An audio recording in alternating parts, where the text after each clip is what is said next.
팔깡통에서 제기한 주식쟁이입니다. 미국 증시는 내일 이 선물 옵션 동시 만기일입니다.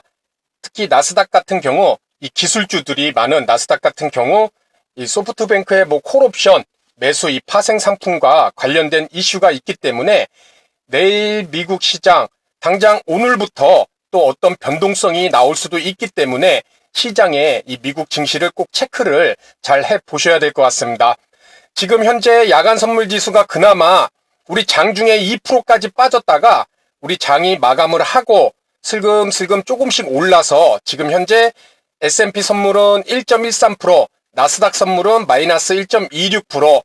일단 이 마이너스인 수치가 미국 정주 시장까지 연결이 됐을 때 이렇게 약세의 흐름이 나올 수도 있을 것 같고, 일단 뉴욕 증시 나스닥의 일봉 차트를 보면은 5일선을 이렇게 지지를 하고 있습니다.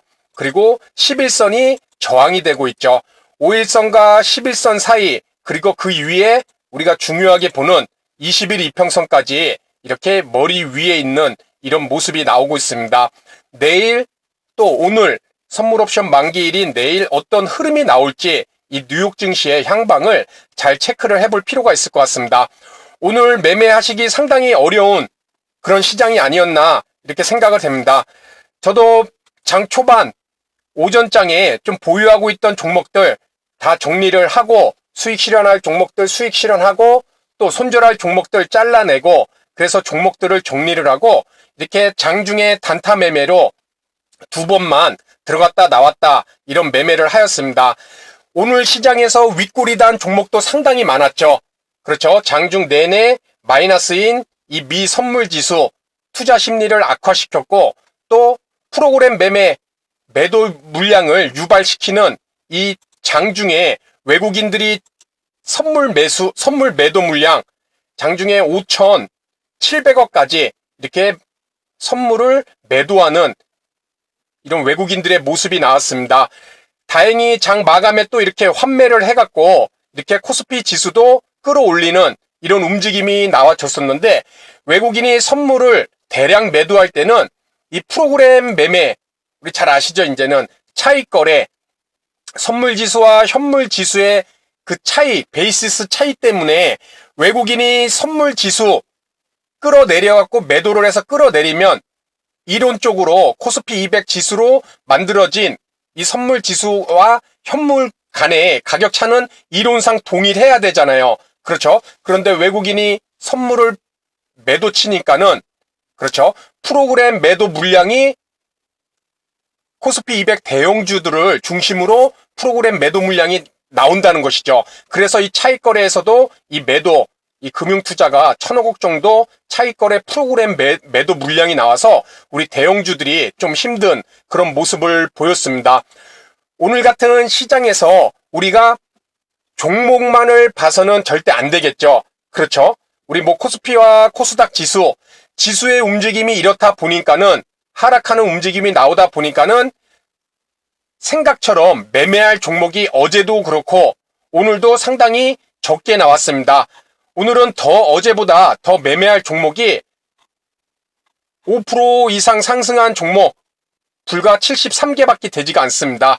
거의 3%, 4%, 100종목이면은 3, 4종목만 이 5% 이상의 상승이 나왔고 또 3% 이상 상승한 종목들 123종목 상당히 적게 나왔죠. 그렇죠.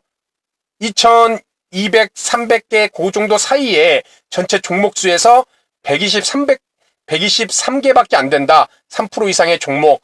참 시장이 매우 어려운 모습을 계속적으로 보여줬습니다. 이랬을 때 주가 지수의 움직임이 항상 종목보다 먼저잖아요. 그렇죠? 당연히 지수 움직임을 지속적으로 체크를 해줘야 되는데 단순히 코스피 지수, 코스닥 지수가 0.5% 빠졌다.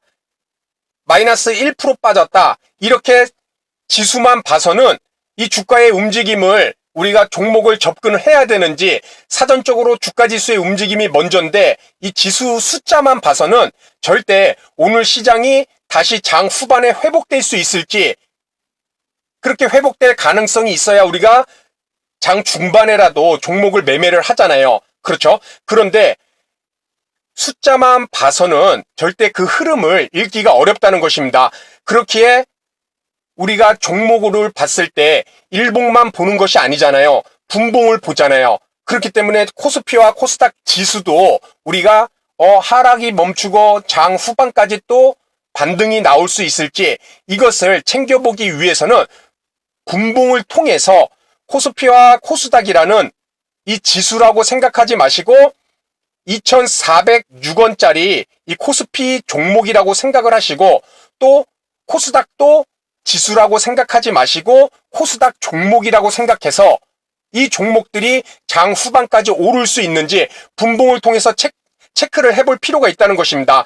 우리 지금 코스피 일봉 차트를 보면은 일단 오늘 5일선을 이탈하고 그리고 이 11선을 지지한 채 마감을 하였습니다. 차트를 좀 키워보면은 5일선 파란색을 오늘 이탈하고 11일 이평선을 이렇게 지지를 한 채 마감을 하였는데 장 초반부터 우리 코스피와 코스닥이라는 이 종목이 오늘 오를 수 있을지 우리 분봉을 통해서 참 많은 종목들을 분석을 많이 했잖아요. 지금까지 코스피와 코스닥도 동일하게 종목과 다르지 않고 이 코스피와 코스닥도 종목처럼 이 종목이 오늘 장 후반까지 좋은 모습이 나올 수 있을 것인가, 이 지지와 저항, 추세, 정배열이냐 역배열이냐 그것을 우리가 지수도 분봉을 통해서 볼 수가 있다는 것입니다.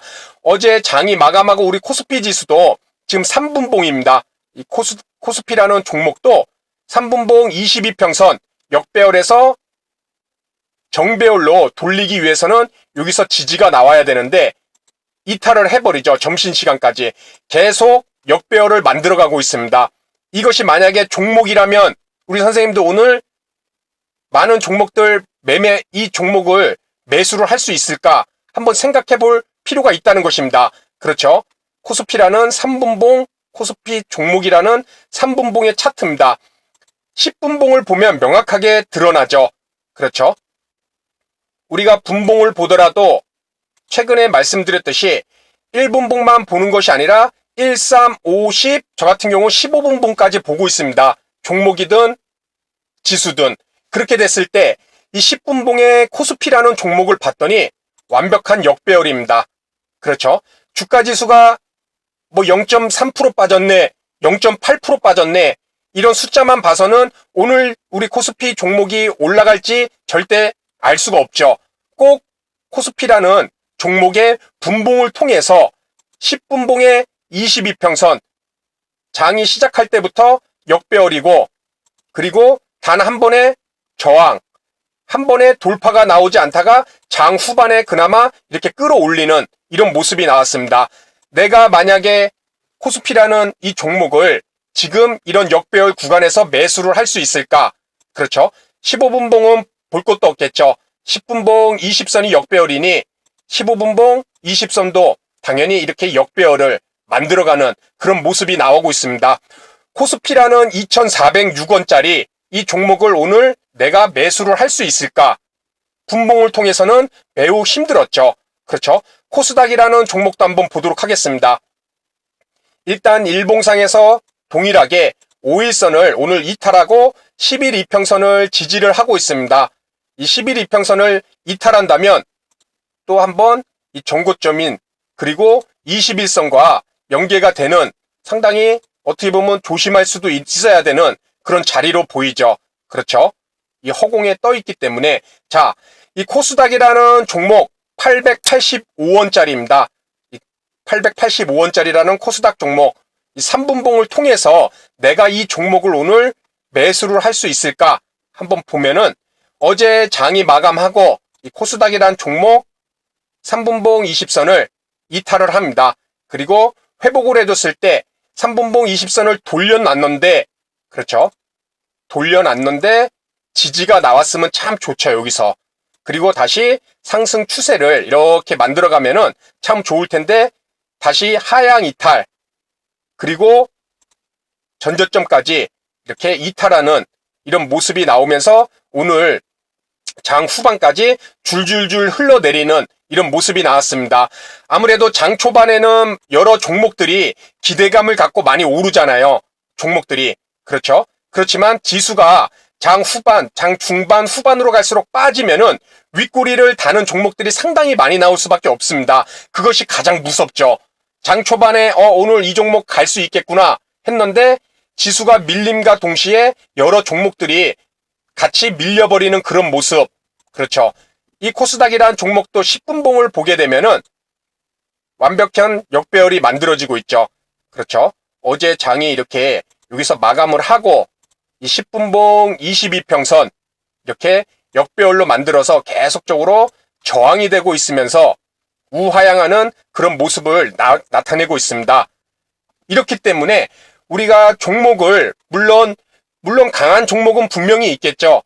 하지만 일단은 대부분의 종목들은 특히 뭐 개인 세력주들 이런 단발성 테마주들이 아닌 일반 종목이라면은 분명히 주가지수의 영향을 받을 수밖에 없다는 것입니다. 그렇기에 주가지수를 보는 것은 매우 중요하고 단순히 코스피 지수가 0.6% 빠졌네, 뭐 0.7% 빠졌네, 장 후반에 오를 수 있을까 없을까, 그것까지도 우리가 생각을 하기 위해서는 이 숫자만 봐서는 안 되고 코스피와 코스닥이라는 종목으로 생각을 해서 분봉도 분명히 챙겨보면서 우리 지수가 회복을 해주고 장 후반에 오를 수 있는 이런 추세를 만들어가는가, 아니면 계속적으로 분봉에 중요한 각각의 분봉이 역배열을 지속적으로 유지를 하는가.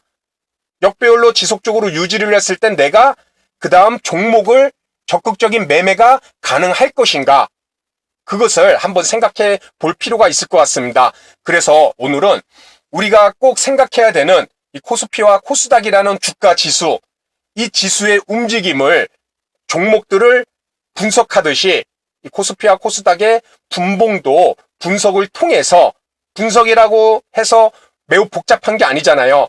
종목들처럼 각각의 분봉들이 역배열인지 지지가 나오는지 또 위에 저항이 있는지 이런 것을 챙겨본다면은 분명히 이 주가지수의 흐름을 읽는데 도움이 되실 수 있지 않을까. 그리고 오전장에 하락했을 때 장 후반에 회복을 하는 움직임이 나와줄 수 있지는 않을까.